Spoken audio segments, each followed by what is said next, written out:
in mind, just want to come speak to people, not necessarily go through specific things, but more kind of talk about general principles, and especially as the island starts to open up and there's more opportunities for people on the island, businesses, to actually sort of be projecting themselves to the outside world and potential customers and that kind of stuff. So, what do we mean by communications? So there's lots of different forms, but generally they're all interconnected. And it's things like, general information about your business, products or activities, and then on top of that, it's the kind of your branding of your brand, your product, your services, how you market that, and then assuming it's a business, then moving into sales. So in general, that's kind of what we mean when we talk about communications.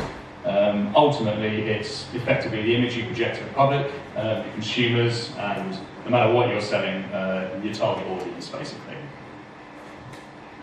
So, why is it important? Well, good comms leave a mark on someone, and they leave a mark on someone that that person then goes on to remember. So, it makes you sort of stand out against the crowd, and it places you and your product in front of your target audience mind.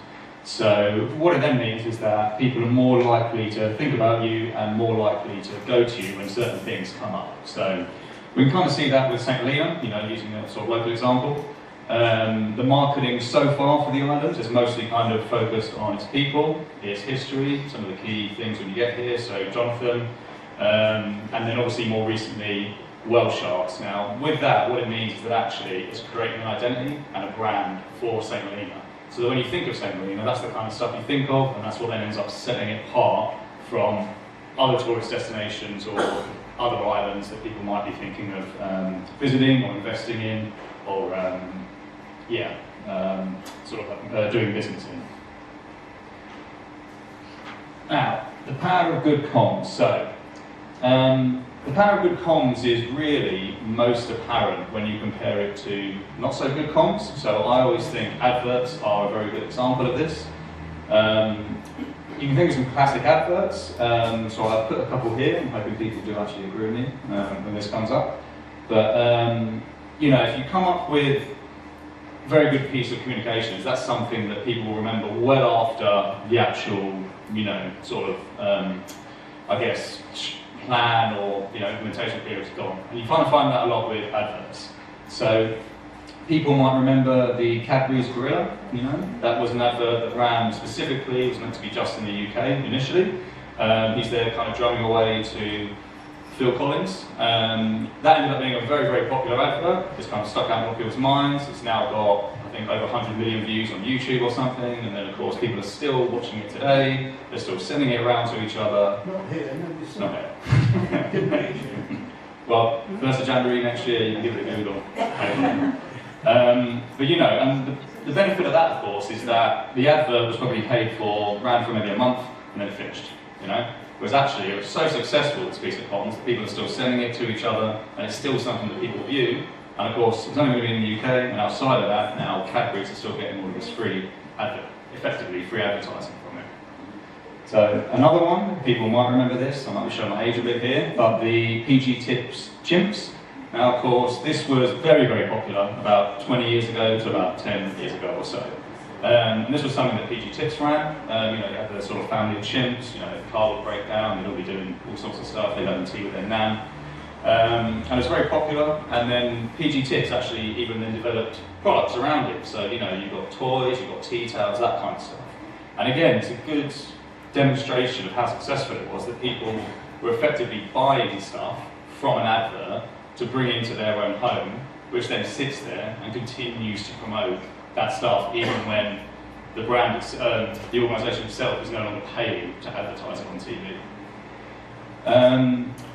People sort of quickly forget not so memorable adverts. I was going to try and put a couple up there, but couldn't really remember any. So. The thing is though, it doesn't just happen with adverts. I think David Attenborough's a really good example of this. There are loads of good nature shows, great nature shows out there. There's loads of nature channels, But actually, when you think about it, or at least for myself, the ones that really stand out are those kind of BBC Attenborough shows. And he's been doing it for years, and again, the power of it is that he's such an effective communicator that it goes beyond national boundaries. You know, when they do an Attenborough show, a lot of other shows will change the narrator, they'll move things around, whereas with Attenborough, he connects with everybody across pretty much most of the English and non-English speaking world. And you're kind of seeing this as well away from TV too. So, and this I think is where it could potentially have an impact here. People now are able to access YouTube, they'll follow, there are people online who make a living out of doing pool trick shots, you know, and posting them on YouTube. There are people who make a living out of doing motocross videos and posting them on YouTube, you know, and there's huge, you know, dancing is another great example. So there will be opportunities for people here who have the talent and maybe have a niche interest to actually potentially create opportunities for themselves by posting that kind of stuff online.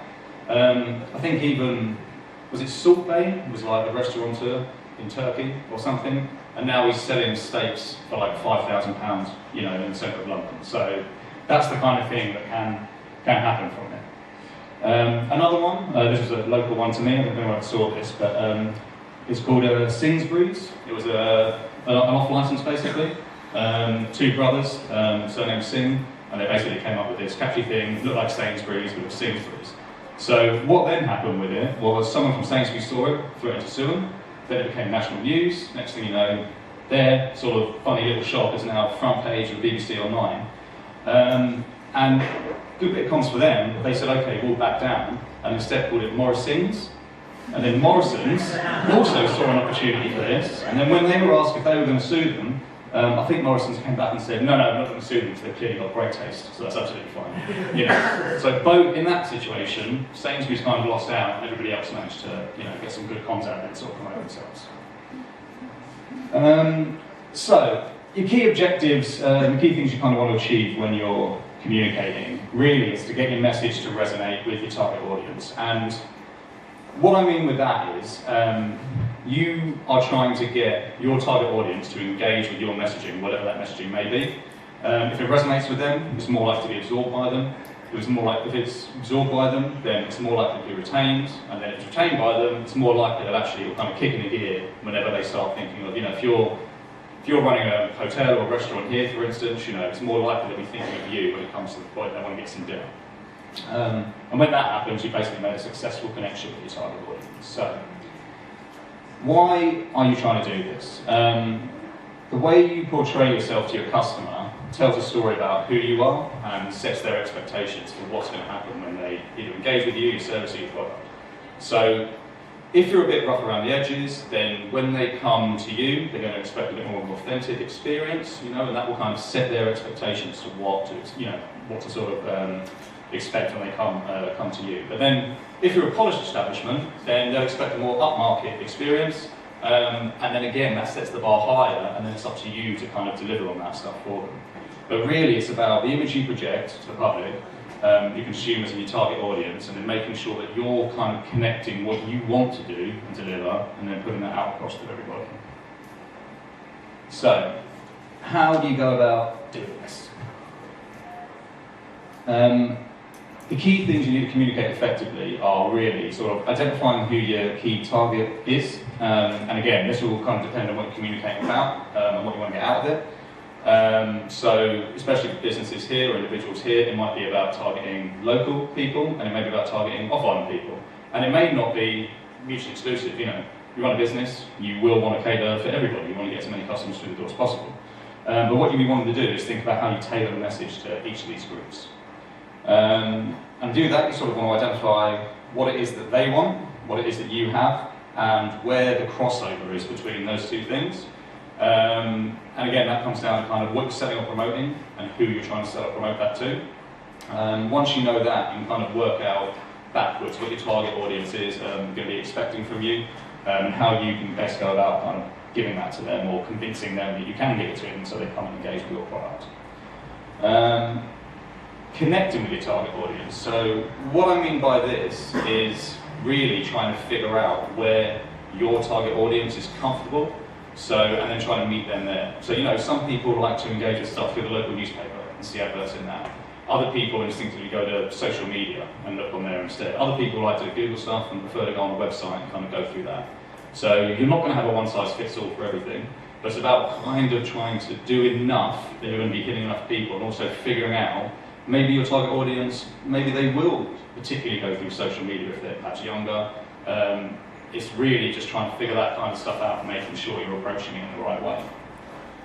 And then finally, resonating with them. So I kind of touched on that before, but I think once you've figured that out, it's then tailoring your message specifically to each of those things. So you see it a lot with big advertising campaigns, you know. A big advertising campaign will run one type of advert in the Daily Telegraph, they'll run another type of advert on Facebook, they'll run another type of advert on Twitter. They're all different platforms, they're all different things, they've all got different audiences, but they still want all of those different audiences to come and engage with them. So it won't be massively different, but it will be different and it will need to be tailored. You know, if you're a restaurant, for instance, how you present your menu and photos of your food online will be quite key, you know, to who and what kind of customer you want to attract. And obviously, when you do that, you need to be mindful of the fact that you'll be creating an expectation in their mind, and therefore they need to then have that experience that they're expecting when they come in to start leaving, you know, leaving positive reviews or whatever else. You can kind of see it with something like coffee, for instance. They've marketed the history, the uniqueness, the fact it's kind of unblemished by, it was brought here in Chevening, whatever it was, you know, from Yemen. And then off the back of that, its uniqueness and its limited supply, it then retails for a very, very high value and is also in very high demand.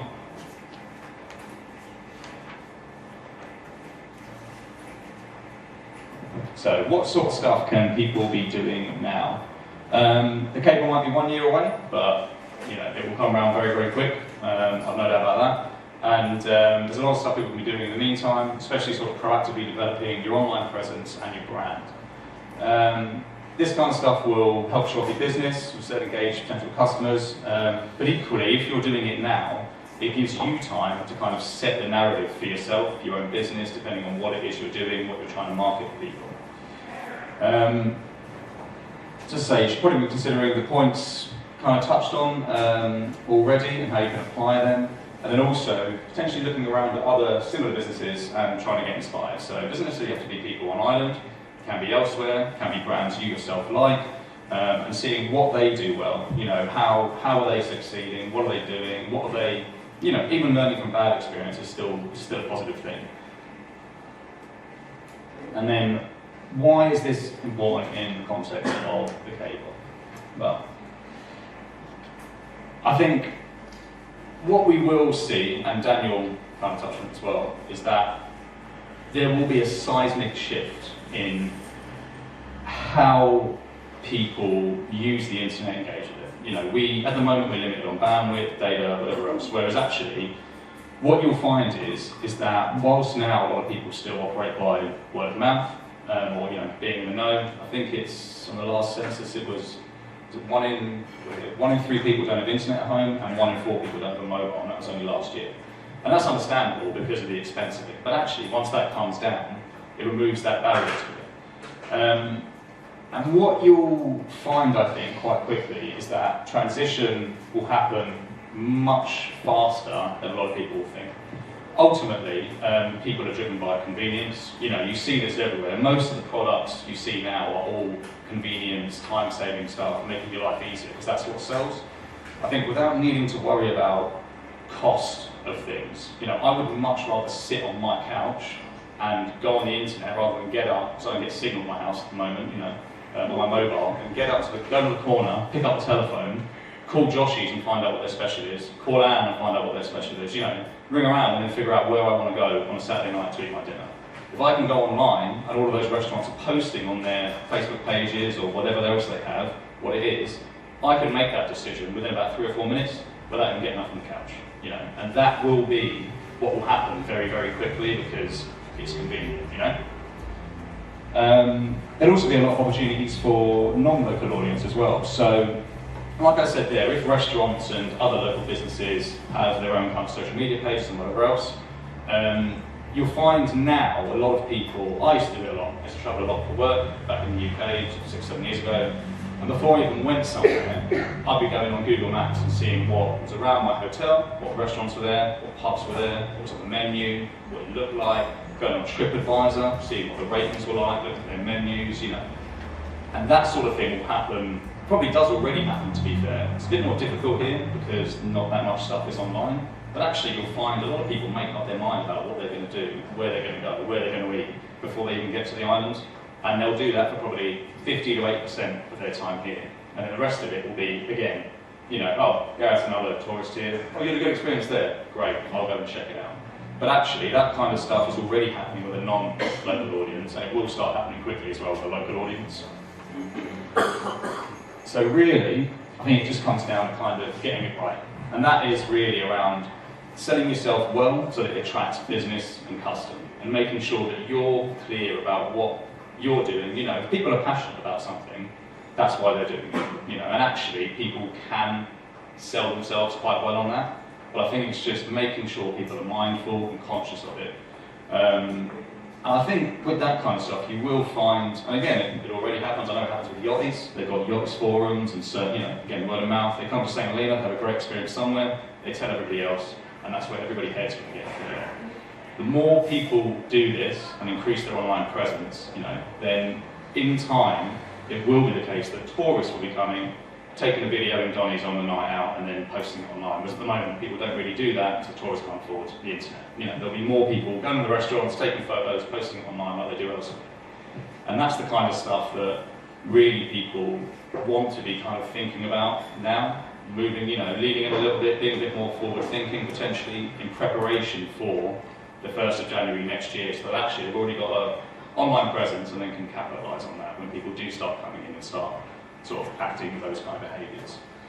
So, yeah, I think in summary, really, it's just about being prepared. As I say, you know, it'll mean you can hit the ground running, get ahead of the competition potentially, and then make sure you're in control of shaping your future with your target audience. And that works with businesses, it also works for anybody who's, you know, even if you're really into BMX here, you'll suddenly be able to start posting your YouTube videos and your TikTok and stuff, and you'd be surprised at how many people actually engage with that kind of stuff too, especially if you're on a unique little island like something.